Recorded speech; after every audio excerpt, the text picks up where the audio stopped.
ओम शांति। मेरा नाम मयूर माथनकर है। मैं बैतूल मध्य प्रदेश से हूँ। मैं 16 साल से ज्ञान में चल रहा हूँ।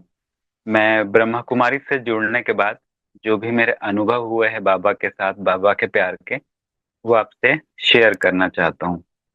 तो मेरा सबसे पहला अनुभव जब मैं ज्ञान में आया, उसके बाद मैं जब 12th में था तब मैंने ब्रह्मा कुमारी जाके कोर्स किया था। और 12th पास होने के बाद मेरा सबसे पहला जो अनुभव था वो मैं सबसे पहले शेयर करूंगा। अनुभव वैसे तो बहुत छोटा है, पर बाबा पे विश्वास होने के लिए बहुत बड़ा अनुभव था मेरे लिए। तो बात ऐसी थी कि 12th पास होने के बाद कुछ दोस्त और मैं, हम लोग ने डिसाइड किया था कि इंदौर जाके हमको कोचिंग करना है 3 महीने की इंग्लिश की। तो जैसा हम लोग ने डिसाइड किया था, कोचिंग वोचिंग का पता कर लिया था। मेरे घर से परमिशन लेनी थी, पर मेरे घर से मुझे बाहर जाने के लिए मना कर दिया था। तो फिर दोस्तों ने आके पापा को मनाया, और उसके बाद जो हमने दिन डिसाइड किया था, हम उस ट्रेन से निकल गए इंदौर के लिए। उस टाइम ट्रेन की एप्लीकेशंस नहीं थी, और मैं इतना घूमा भी नहीं हूँ बाहर ज़्यादा, इसलिए घर वाले मना कर रहे थे। तो दोस्तों के साथ ट्रेन से निकल गया इंदौर के लिए। अब हुआ ये कि रास्ते में एक चिप्स बेचने वाला आया, और मैं उस टाइम धारणा या नहीं करता था क्योंकि नया नया था ज्ञान में। तो हम दोस्तों ने उस चिप्स वाले से चिप्स खरीदे और अपने अपने पैसे दिए। तो मेरे पास एक वॉलेट था, मेरी लाइफ का पहला वॉलेट, जो मैंने कोर्स करने के बाद जब मैं पहली बार माउंट आबू गया था तब माउंट आबू से लिया था। उस पे बाबा का छोटा सा सिंबल भी था। तो वही पर्स लेके गया था, उससे पैसे दिए और पर्स को मैंने हाथ में रख लिया। उसके बाद दोस्तों से बातें करने लगा, और बस ऐसे ही हम लोग इंदौर पहुंच गए। इंदौर पहुंच के हम लोग का जो काम था वो हमने पूरा प्रोसेस किया, कॉलेज का जो भी हमारा था। उसके बाद हम लोग को एक रात लॉज में रुकना था। तो हम लोग शाम को वॉकिंग कर रहे थे वहीं पे। तो आम का रस का एक शॉप था, तो वहां से हमने सोचा कि आम का रस पीते हैं। हम सारे दोस्त वहां पर गए। वहां से हमने आम का रस तो पी लिया। उसके बाद जब पैसे देने की बारी है, तो मैंने मेरे पॉकेट पे जैसे ही हाथ डाला तो देखा कि मेरा वॉलेट गायब था। उसके बाद फिर मैंने बैग में चेक किया, बैग में भी नहीं मिला। तो फिर दोस्तों से पूछा, फिर हम सारे डर गए। और मुझे सबसे ज्यादा ये डर था कि अगर मेरा वॉलेट चोरी या घूम गया होगा, घर पे बहुत डांट पड़ेगी, क्योंकि पापा ने वैसी परमिशन नहीं दी थी। मैं जिद करके आया था और पैसे लेके आया था। अब मुझे बहुत टेंशन। फिर खैर आम के रस के पैसे तो फ्रेंड्स ने दी। उसके बाद हम लोग लॉज पे पहुंच गए। उसके बाद फिर सबने अपने बैग चेक किए और सोचा कि पर्स कहाँ हुआ। फिर मुझे याद आया कि मैंने ट्रेन में चिप्स लेने के बाद वो पर्स ना पाउच में रखा था ना बैग में रखा था। वो पर्स मैंने अपने हाथ में रखा था, और वो कब मुझसे मिस हो गया वो मुझे पता नहीं चल लगा। उसके बाद मुझे रात भर तो नींद नहीं आई, क्योंकि पापा थोड़े स्ट्रिक्ट है। और मुझे बहुत डर लग रहा था कि अब पापा बहुत डांटेंगे ऐसी चीजें पता होने के बाद कि मैंने पैसे घुमा दिए। खैर जैसे तैसे रात तो निकली। रात में मैंने बाबा को एक दो बार याद किया। उसके बाद अगले दिन हमारी सवेरे ट्रेन थी। हम लोग वापस अपने बैतूल के लिए निकल गए। और रिजर्वेशन था नहीं, हम लोग आए भी जनरल डिब्बे में थे और जाना भी जनरल डिब्बे में था। तो हम लोग जब बैठे, ट्रेन में जाके बैठे के बाद कुछ दूरी तय हुई। उसके बाद मैंने मेरे बैग से वाटर बैग निकाली और पानी पिया। पानी पी रहा था तब मेरे हाथ से ढक्कन स्लिप होके ट्रेन में नीचे गिर गया। तो मैंने वो ढक्कन उठाने के लिए जैसे ही नीचे झुका, तो मुझे ऐसा लगा कि सीट में कॉर्नर पे कुछ तो भी चमक रहा है सीट के नीचे। या तो कुछ सिल्वर है या फिर कोई चॉकलेट का रैपर हो सकता है। तो एक मेरा मोमेडियन फ्रेंड है, वो बैठा हुआ था कॉर्नर में। तो मैंने उसको कहा कि अजहर, तुम्हारी सीट के नीचे कुछ तो भी शाइन कर रहा है, कुछ चमक रहा है, तो एक बार देखो ना क्या है। सोना चांदी कुछ मिल जाए तो अच्छी बात है। ऐसे करके वो नीचे झुका, उसने जैसे ही हाथ डाला और उसके हाथ में था एक वॉलेट। और मैंने जैसे ही देखा कि अरे ये तो मेरा वॉलेट है, मैंने उसके हाथ से छीना। उसको बोला अरे ये तो मेरा वॉलेट है। सारे फ्रेंड्स ने चेक किया, उसमें पैसे भी बराबर थे, पर्स भी मेरा ही था। के बाद सब मुझे बोलने लगे कि वाह, मान गए तेरे बाबा को। फिर मैंने भी थोड़ी देर आंख बंद करी, थोड़े आंसू भी थे और खुशी भी थी बहुत सारी, क्योंकि मैंने रात में बाबा को चैलेंज किया था कि बाबा अगर आप सच में हो तो मुझे मेरे पैसे कहीं से भी वापस चाहिए। मुझे कैसे भी किसी से उधारी दो, कहीं से भी पैसे को जुगाड़ करके दो, पर मुझे घर पे डांट नहीं खानी है। तो मुझे नहीं पता था कि बाबा पैसे तो पैसे, वो पर्स भी वापस कर देंगे। वो कैसे हुआ क्या हुआ, हमारे दोस्त भी आश्चर्य में थे और मैं खुद भी आश्चर्य में था। ऐसे जनरल बोगी के डिब्बे में ऐसा पर्स कैसे मिल सकता है। तो ये बहुत वंडरफुल एक्सपीरियंस था मेरे लिए। मेरे दोस्त तब से मुझे चिढ़ाने लगे कि मान गए तेरे बाबा को, इवन उस टाइम वो मुझे भी मयूर बाबा की जय हो करके बोलने लगे थे। तो ये मेरा लाइफ का सबसे पहला एक्सपीरियंस था, जो मैंने बाबा को चैलेंज किया था। बाबा पे थोड़ा थोड़ा विश्वास था, और मेरी दादी ज्ञान में चलती थी, तब मैंने दादी के मुंह से सुना था कि बाबा बहुत मदद करते हैं, बाबा को जहाँ हेल्प मांगो बाबा मदद करते हैं। वही सोच के मैंने बाबा को पहली बार चैलेंज किया था कि अगर आप बाबा सच में हो तो मेरे पैसे मुझे वापस चाहिए। मेरा एक और ट्रेन वाला ही एक्सपीरियंस है। मैं बाहर पढ़ता था, तो जब मैं एडमिशन वगैरह की प्रोसेस करा के वापस अपने होम टाउन आ रहा था, तो मेरे पास 3 बैग थे। एक मेरा कॉलेज बैग, जिसमें मेरे सारे ओरिजिनल डॉक्यूमेंट्स थे, जो जितने भी डॉक्यूमेंट्स, मतलब मेरे बर्थ से लेके मेरे जो भी डॉक्यूमेंट्स थे, क्वालिफिकेशन के सारे डॉक्यूमेंट्स उसमें थे। एक मैंने माउंट आबू से येलो कलर का हैंड बैग लिया था, उस पे भी बाबा का सिंबल था। और एक मेरा एक छोटा सा बैग था जिसमें खाली टिफिन बॉटल्स वगैरह ये रखी थी। तो मैं नागपुर से बैठा उस ट्रेन में, और जनरल डिब्बा था वो भी। तो मैं बैठ गया, सामान 2 बैग मैंने सेल्फ पे रख दिए, और एक मेरा कॉलेज बैग था वो मैंने सीट पे रख दिया, और मैं ट्रेन से उतर गया। और मैं ट्रेन से बाहर आके खड़ा हो गया था प्लेटफॉर्म पे। तो हुआ यूं कि एक माता जी कैसे कैसे आई, और उनका पैर स्लिप हो गया, और वो पैर स्लिप होके प्लेटफॉर्म के अंदर चला गया। ट्रेन का टाइम भी हो चुका था, और वो माता जी का पैर जैसे स्लिप हुआ, तो उस ट्रेन से 2 भाई और कूदे, और वो माता जी की हेल्प करने लगे मेरे साथ। हम वो माता जी को पीछे खींच रहे थे। ट्रेन स्टार्ट हो चुकी थी, स्लो स्लो चल रही थी। माता जी बिल्कुल हिम्मत हार चुकी थी। उनको लग रहा था कि पता नहीं है वो जिंदा नहीं बचेगी। हम लोग उनको बोल रहे थे कि आंटी आप पीछे आइए, थोड़ा ताकत तो लगाइए, कुछ नहीं हुआ है। ऐसे करके हमने उनको मतलब प्लेटफॉर्म से बाहर खींचा, और ट्रेन की तरफ दौड़े। ट्रेन की स्पीड तेज हो गई थी, हम लोग ट्रेन नहीं पकड़ पाए। तो मेरे साथ के जो बंदे 2 उतरे थे, एक का तो सिंगल बैग था, वो सेफ था, उसको कोई प्रॉब्लम नहीं थी। एक जो दूसरे भैया थे, तीनों अननोन थे, हम लोग एक दूसरे को नहीं जानते थे। उनकी भतीजी रह गई थी ट्रेन में, तो इनने उनको कॉल करके बोल दिया था कि हम लोग ट्रेन के बाहर ही रह गए। अब बचा मैं, मेरे तीनों बैग ट्रेन में और मैं बाहर। उस टाइम मुझे इतना रोना आया था, मैं लाइफ में पहली बार इतना रोया था। अभी तो मैं हंस के बता रहा हूँ मेरा एक्सपीरियंस, लेकिन उस टाइम मेरा क्या हाल था वो बाबा ही जानते हैं। तो मैं इतना रोया उस टाइम, मैंने हनुमान चालीसा, शिव बाबा और पता नहीं कितने भगवानों को याद कर लिया था। बहुत रोया। उसके बाद मैं दौड़ रहा था, क्या करूँ क्या करूँ। एक टीसी से पूछा कि भैया मेरा ऐसा ऐसा हो गया, ट्रेन को रुकवा दो। तो बोले ट्रेन ऐसी रुकती नहीं है। उन्हें इशारा किया कि वो ऑफिस में जाओ, वहां पे कंप्लेन करो कि ऐसा ऐसा हो गया है, तो आपकी हेल्प हो जाएगी। उसके बाद मैं ऑफिस गया। ऑफिस जाके मैंने कंप्लेन करवाई। तो वहाँ नाइट शिफ्ट वाले एक सर बैठे थे, जिनकी शिफ्ट चेंज होने वाली थी, और एक सेकंड मॉर्निंग शिफ्ट वाले सर आने वाले थे। वो सर ने कहा कि उन सर को आने दीजिए, उनके पास आप रिपोर्ट लिखवा दीजिए। मैंने बोला सर इतना वेट नहीं कर सकता मैं। तो सर ने उनका रजिस्टर खोला, और जैसे तैसे सारी इंक्वायरीज ली मेरे से, किस कलर का बैग था, कहाँ था। उनका एक क्वेश्चन आया कि किस बोगी में था। तो मैं शॉक्ड रह गया। मतलब सर मेरा रिजर्वेशन नहीं था, तो मैं बोगी कैसे बताऊँ।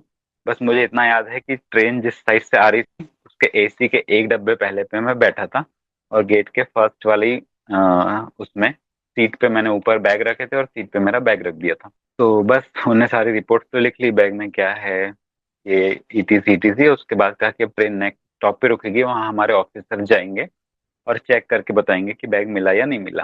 के बाद मैं वहाँ हाथ बांध करके बैठा रहा। फिर से हनुमान चालीसा, रोना, बाबा को याद। बाबा आप हो, आपने एक बार मेरा साथ दिया था ट्रेन में ही, अभी फिर से ट्रेन में ऐसा हो गया, मैं अगली बार से बहुत अलर्ट रहूंगा, आप इस बार मेरी हेल्प कर दीजिए। मैंने बहुत मतलब इतना लाइफ में बाबा को कभी याद नहीं किया था क्योंकि मेरे सारे ओरिजिनल डॉक्यूमेंट्स मेरे कॉलेज बैग में थे। बाकी 2 बैग की तो मुझे चिंता नहीं थी। बहुत रोया। उसके बाद ट्रेन काटोल पहुंची, वहां से सर को फोन आया, मैं वहीं बैठा था। सर ने मुझे बुलाया और कहा कि नहीं, ऐसे तो कोई बैग मिले नहीं है, अब हम लोग नेक्स्ट स्टॉप पे चेक करेंगे। तो फिर मैं वहां बैठा, फिर मैं बाबा को याद करने लगा। फिर नेक्स्ट स्टॉप का वेट किया। उसको 2 घंटे बाद नेक्स्ट स्टॉप था। फिर वहां से कॉल आया। कॉल बैक में यही पता चला कि फिर मेरे बैग नहीं मिले। अभी मैं पूरा उदास हो चुका था। के बाद नेक्स्ट स्टॉप तो जहाँ मेरा होम टाउन था वही आने वाला था। तो मुझे याद आया, मैंने एक फ्रेंड को कॉल किया। वो स्टेशन के पास ही एक ऑफिस में जॉब करता था। उसको कॉल करके बताई सर सिचुएशन कि ऐसा ऐसा हो गया है। तो उसने कहा ठीक है, हम लोग जाके देखते हैं। तो वो ट्रेन पहुंचने के टाइम पे स्टेशन पहुंचा, साथ में 2 बंदे और लेके गया था। तब तक मैं इधर नागपुर स्टेशन पे बैठ के बस रोए जा रहा था और बाबा को याद किए जा रहा था। तो वो ट्रेन जैसी स्टेशन पे पहुंचा, ट्रेन आने वाली थी, उसका कॉल मुझे आया और वो पूछता है कि भाई किस बोगी में। मैंने उसको बताया कि रिजर्वेशन नहीं है, बस जिस साइड से ट्रेन आएगी तो उसके अपोजिट डायरेक्शन में दौड़ना, तो एसी के जस्ट पहले वाले डिब्बे में चढ़ जाना, और गेट के पास वाली फर्स्ट सीट पे मेरा ऊपर बैग दिख जाएगा, ओम शांति का उस पे सिंबल है। तो वो ट्रेन आने के बाद चढ़ दो, गया फोन पे ही था मेरे साथ, तो मुझे बोला कि भाई ऐसे तो कोई बैग दिख नहीं रहा है, अभी ट्रेन में 4 गेट है, तू कहाँ से चढ़ा। बोला हाँ सही बात है, और मेरा रोना कंटिन्यू शुरू ही था। उसके बाद उसको एकदम बाबा का सिंबल दिखा होगा, वो येलो बैग, तो उसने बोला अरे हाँ हाँ, वो तू आश्रम जाता है ना, उसका लोगो बना हुआ है, वो बैग तो है। तो मैं थोड़ी सी जान में जानी, मतलब वो बैग तो ठीक है, मतलब सीट पे देख, एक मेरा कॉलेज बैग रखा है क्रीम वाला जो तू पहचानता है। उसने सीट पे देखा होगा, तो वहाँ दूसरे लोग बैठ चुके थे, तो उसने कहा कि सीट पे तो ऐसा कोई बैग नहीं है। उसने आसपास देखा पर वो बैग नहीं मिला। उसने जैसे ही बोला नहीं मिल रहा है, तो मैं बहुत उदास हो गया, मतलब बाबा आप फेल हो गया, अभी मैं आपको कभी याद नहीं करूंगा। इतनी देर में उसकी आवाज आई कि रुक रुक 1 मिनट, सीट के नीचे कुछ पड़ा दिख रहा है। उसने सीट के नीचे से मेरा बैग निकाला और बोले कि है भाई बैग। मैंने कहा कि चेक कर चैन खोल के कि उसमें एक ग्रीन कलर की फाइल है कि नहीं, एक मेरा शर्ट पीस था वो, और कुछ डॉक्यूमेंट ओपनली रखे हुए थे, वो है क्या। उसने खोल के बताया, उतने में ट्रेन छूटने भी लगी थी। उसने फटाफट से मेरे तीनों बैग लिए और ट्रेन से बाहर कूदा। उसके बाद के बाद का अनुभव तो मैं बता नहीं सकता, मैं इतना खुश था, इतना खुश था। के बाद बाबा को बहुत सारा थैंक्स बोला स्टेशन पे बैठ के। मेरी 1 घंटे बाद नेक्स्ट ट्रेन थी, तब तक मैंने वहाँ बाबा को याद किया, बाबा को थैंक्स बोला, और तभी मैंने बाबा से प्रॉमिस किया कि मैं आज के बाद बाबा आपको कभी नहीं छोड़ूंगा, हमेशा आपका बन के रहूंगा। के बाद बस मैं नेक्स्ट ट्रेन पकड़ के बैतूल पहुंचा, और शाम हो गई थी बैतूल पहुंचते पहुंचते। उसके बाद सबसे पहले वो फ्रेंड के पास जाके उसको हक किया, मेरे सारे बैग लिए, और घर आ गया। नेक्स्ट डे फिर सेंटर पे जाके बाबा को बहुत सारा थैंक यू बोला। ये मेरा बहुत बड़ा अनुभव था कि मेरे 3 बैग बिना कोई सेफ्टी के, बिना किसी के साथ, जनरल डिब्बे में ट्रेन में, जहाँ सामने रहते हुए भी चोरी हो जाती है, सेफली आ गए। तो बाबा को उस बात के लिए बहुत बहुत थैंक्स। और वो बाबा का बैग जिस पे सिंबल था बाबा का, उसी बैग के कारण उस फ्रेंड ने पहचान लिया था, वरना ट्रेन 3 मिनट में निकल जाती थी। ये मेरा बेस्ट अनुभव था बाबा के साथ। इसके बाद बहुत सारे अनुभव है, छोटे बड़े। एक बार तो मेरे घर की ही बात है, मतलब मैं जिस रूम में सोता हूँ उसी रूम में एक दिन सो रहा था, और पता नहीं उस दिन कैसे कैसे मेरा संकल्प चला, ये फैन किसी दिन गिर गया तो क्या होगा। मैंने नेक्स्ट डे मॉर्निंग में उठ के मम्मी को भी बताया कि मम्मी रात में मुझे ऐसा ऐसा संकल्प आ रहा था, पता नहीं क्यों आया। और सेम ऐसा एक अनुभव हमारी आश्रम के एक सेंटर पे एक बहन के साथ हो चुका था। तो नेक्स्ट डे मम्मी को सवेरे बताया, उसके बाद मैं शॉप चला गया, सारा दिन शॉप किया, शाम को रात में घर आया, खाना वाना खाया, और सब कुछ भूल चुका था। उसके बाद अपने रूम में सो गया बाबा को याद कर। तो मुझे नींद नहीं आ रही थी बहुत देर, रात के 1 डेढ़ बज चुके थे। तो थोड़ी देर मोबाइल चलाया, बाबा को याद किया, सब कर लिया, फिर मैंने सोचा नींद नहीं आ रही है, अभी दूसरे रूम में जाके सोता हूँ। तो मैं मेरे बेड से उतरा, और जैसे ही फैन ऑफ करा और रूम के बाहर जाने लगा, इतना तेज साउंड हुआ, कड़ करके इतना तेज साउंड था कि दूसरे रूम में मेरे मम्मी पापा सो रहे थे, वो उठ के आ गए कि क्या हुआ, किस चीज की आवाज थी। और देखा कि मेरा फैन एकदम हवा में लटका हुआ, वायर पे आधा लटका है। तो इतना डर गया था मैं। उस टाइम बाबा को इतना थैंक्स बोला कि बाबा ने टचिंग एक दिन पहले ही कराई थी। तभी मेरी मम्मी ने भी कहा कि वाह, मान गए तेरे बाबा को। तो वो भी एक बहुत अच्छा अनुभव था कि बाबा ने कैसे कैसे मुझे बताया, बचाया।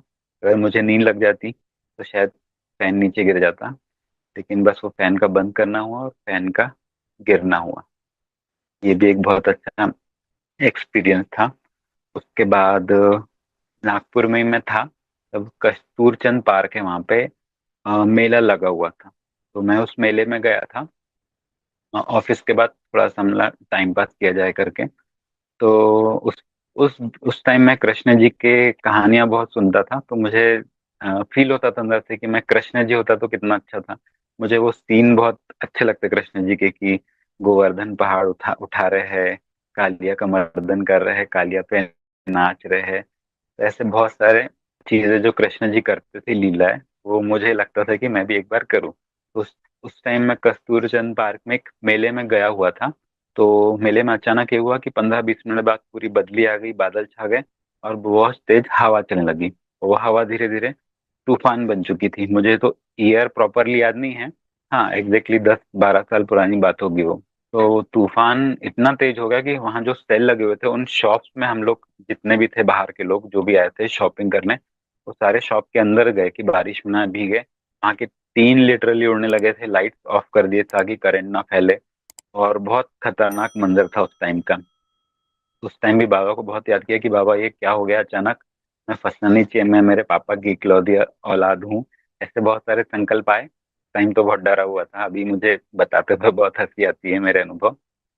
तो हुआ ये था कि वहां के टीन जो थे वो सारे उड़ने लगे थे, उड़ के इधर उधर हो रहे थे। जो शॉप्स थी उनके सामान उड़ के तहस नहस हो रहे थे, साड़ियाँ उड़ रही थी सब जो शॉप्स की थी। और इतने में ऐसा हुआ कि आवाज आई और हम जिस शॉप में रुके थे वहां की टीनें जो दो थी वो जॉइंट टूट के ऐसी नीचे हो गई थी और बारिश सीधे नीचे आने लगी थी। तो मुझे पता नहीं कहाँ से संकल्प आया, तो मैं वो जो साड़ियाँ जमी थी उस टेबल पे खड़ा हुआ और उस टीन को ऐसे नीचे से हाथ लगा के ऊपर उठाया। और मुझे एकदम याद आया कि मैं बाबा से बोलता हूँ कि मुझे कृष्ण जी बनना था। तो मुझे एकदम वो सीन याद आया कि गोवर्धन पर्वत को जैसे उठाया था कृष्ण जी ने, वैसे मैंने वो टीन को उठाया। मैं काफी देर उसको लेके खड़ा रहा, हाथ दुखने लगा था। उसके बाद मैंने मतलब उस टाइम तो हंसी नहीं आ रही थी, पर बाबा को बोला कि बाबा मेरे को बनना था कृष्ण जी, पर इतना कठिन है कृष्ण जी बनना, मुझसे तो एक टीन नहीं उठाई जा रही। तुमने गोवर्धन पर्वत कैसे उठाएगा, अभी मुझे समझ में आ गई। मैं आज के बाद ऐसी डिमांड नहीं करूंगा। ऐसे करके बाबा को, बाबा ने इच्छा भी पूरी कर दी थी। और मतलब वो इतना कठिन दौर था कि मैं फोन भी करने वाला था घर पे कि मम्मी मैं आज बच के आऊंगा कि नहीं पता नहीं, क्योंकि बहुत आंधी तूफान करंट बहुत बुरा था। उस टाइम भी बाबा ने मेरी जान कैसे कैसे बताई मुझे पता है। तो उस बात के लिए भी बाबा को बहुत सारा थैंक्स। उसके बाद हम लोग केदारनाथ ट्रिप पर गए हुए थे। तो हरिद्वार हम लोग जिस दिन पहुंचे उस दिन सवेरे सवेरे अमृत वेले मैंने योग किया, उसके बाद ट्रेन में ही। और उसके बाद मैं थोड़ी देर लेट गया था। मेरी फ्रंट सीट पे हमारे साथ गया हुआ एक बच्चा भी था। तो मैं अचानक 6 बजे करीब उठ के बैठ गया और आग बंद करके ट्रेन में अ, सबसे ऊपर वाली सीट पे योग करने लगा। सामने वाला बच्चा उठ के पूछता है मुझसे कि भाई आप क्या कर रहे हो। तो मैंने कहा कि मुझे कुछ ठीक नहीं लग रहा है, तो मैं बाबा को याद कर रहा हूँ। वो हमारे साथ गया था पर वो ब्रह्मा कुमारी को फॉलो नहीं करता था। पर उसको पता था कि मैं बहुत मानता हूँ बाबा को। तो मुझे पता नहीं उस टाइम बहुत कुछ अजीब लग रहा था, तो मैंने उसको योग के बाद बताया भी। पता नहीं ऐसा लग रहा है कि बाबा कुछ तो भी टचिंग कर रहे हैं कि कुछ बहुत बुरा होने वाला है। और क्या होने वाला है पता नहीं। उसने कहा कि कोई बात नहीं, आपको डर लग रहा हो कि अपन लोग पहाड़ी इलाके में जा रहे हैं, वहां पे लैंडस्लाइडिंग वगैरह होते रहती है, तो ऐसा कुछ आपको अंदर मन में लग रहा होगा, इसलिए आपको ऐसा लग रहा होगा। तो मैंने बोला नहीं पता नहीं, बाबा टचिंग करवाते हैं तो गलत टचिंग बाबा कभी नहीं करवाते। ऐसे करके हम लोग दोपहर में हरिद्वार पहुंचे और वहां पे स्टेशन पे 5-10 मिनट रेस्ट रेस्ट किया। हम लोग 14 लोग गए थे ग्रुप में। हरिद्वार पहुंचे, स्टेशन पे रेस्ट किया, उसके बाद एस्केलेटर पे हम लोग ने सामान लाया और एक एक सेट करके हमारे साथ जो आंटियां गई थी पहले उन लोगों को हमने आगे जाने का कहा। तो एस्केलेटर पे थोड़ी दूर गई कुछ आंटियां, और हमारे साथ की दो आंटियों का पता नहीं कैसे बैलेंस बिगड़ा, क्या वो एस्केलेटर पे रोल डाउन होके गिरने लगी। और एकदम एक के पीछे एक गिरने लगी, किसी को चोट लगी, बैग गिर गए थे। उसके बाद मैंने एस्केलेटर पे दोनों हाथ से जाम कर दिया था ताकि वो गिरे तो जहां तक गिर चुके वहीं गिरे, उसके आगे वो लोग ना गिर पाए स्लिप होके, वरना वो नीचे तक आ जाते। तो ऐसे करके एस्केलेटर ऊपर गया, सबको उतारा उससे। उसके बाद सबका रोना वोना शुरू हो गया था, किसी किसी को खरोच लग गई थी आंटियों को। तो बस उस टाइम बाबा को फिर मैंने बोला कि बाबा अगर आप बहुत बड़ा कुछ होने देने वाले थे, आपने उसको छोटे में सॉल्व कर दिया, उसके लिए बहुत बहुत थैंक्स बाबा। क्योंकि मुझे बहुत डर लग रहा था कि पता नहीं क्या होने वाला है। तो पहले दिन ऐसा हादसा होकर टल गया था, उसके बाद हम 7-8 दिन घूमे थे, कोई भी प्रॉब्लम नहीं आने दी बाबा ने। बहुत अच्छे से मेरी ट्रिप करवा दी थी। और एक एक्सपीरियंस और है। अ, मेरा एक लोन हुआ रखा था। तो उस लोन के लिए मैंने पेमेंट के लिए एक इंस्टॉलमेंट थी पहली, 30,000 मुझे भरना था। तो मैं भूल चुका था कि मेरी इंस्टॉलमेंट डेट है और उस दिन था गुरुवार। मैं सेंटर पे था। रेगुलर मुरली होती है, ऐसी मुरली हुई। गुरुवार के दिन भोग लगता है, भोग लगा। और मैं भोग सबको सर्व कर रहा था। उतनी देर में बैंक से कॉल आया कि सर आज आपकी डेट है, आपको 30,000 रुपये भरना है। उसके बाद मैं एकदम टेंशन में हो गया था, क्योंकि उस टाइम अकाउंट में पैसा नहीं था। और मुझे लग रहा था कि अभी मैं पैसे का अरेंजमेंट कहाँ से करूँ। तो मैं बहुत टेंशन में आ गया था, सोच रहा था कि किसी फ्रेंड को कॉल करूँ। एक दो लोगों से पूछा भी मैंने। उसके बाद हेल्प कहीं से नहीं मिली। उसके बाद वापस से फिर भोग बांटने लगा। और भोग बांटते बांटते बस टेंशन में था कि बाबा ये मुसीबत कैसे सॉल्व होगी। मैंने लोन ले तो लिया, लेकिन अभी भरूंगा कैसे। ऐसी टेंशन टेंशन में बाबा को याद भी करी। बाबा कुछ जुगाड़ कर दो, तो ऐसा भी बोला। उसके बाद अपनी शॉप पे वापस आ गया। तो हुआ ये कि मैं जैसे ही शॉप खोली, तो एक बंदा आया मेरे पास। वो कहता है कि सर मैं भारत पे से हूँ, आपके नंबर पे 31,000 का लोन सैंक्शन हुआ है, तो क्या आप लेना चाहते हैं। तो मैं पहले तो पूछा उससे कि क्या प्रोसेस रहती है। बोले कुछ नहीं, 2 मिनट लगेगा, पैसा आपके अकाउंट में आ जाएगा आधे घंटे में, बस ये प्रोसेस पूरी करनी होगी। तो मैं खुश हो गया, इतना खुश हो गया कि मुझे 30,000 की जरूरत थी और 31,000 का मुझे लोन मिल रहा था। और आधे घंटे में वो पैसा आ भी गया। मैंने इतना थैंक्स बोला बाबा को, इतना थैंक्स बोला कि वो प्रीमियम के लिए मेरा ये छोटा सा लोन भी मुझे मिल गया, पैसे भी दे दिए। और ये जो भारत पे से 31,000 का लोन था, वो डेली 257 जमा करके लोन भी क्लियर हो गया। तो ऐसे बाबा बहुत ज्यादा मदद करते, बहुत ज्यादा। मेरे पास इतने सारे एक्सपीरियंस है बाबा के कि मैं बताऊँ तो ये रात कम पड़ जाए। तो अभी तो मैं यहीं पे खत्म करता हूँ अपनी बात, और फिर एक बार अच्छे से बाबा की सारे अनुभव मैं शेयर करूंगा। ओम शांति। Thank you Baba.